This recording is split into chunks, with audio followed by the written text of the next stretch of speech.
Godmorgen, Andreas. Hvad så? Hvor skal du hen i dag? Manchester. Glæder du dig? Ja. Ja, så Gitte.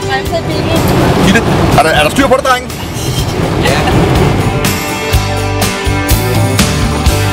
Vil du være stjerne og lyse for mig i den her Guds forladte tid, hvor modefarven den er sort som dybest nat.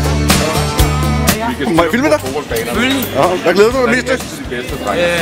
Kampen selvfølgelig. Ja, ikke også? Ja. Både Tottenham, det er godt. Det ender med en. Glæder du dig, Christmas? Ja, til at komme med Magnus. Ja, det og bliver sgu så dejligt fredeligt.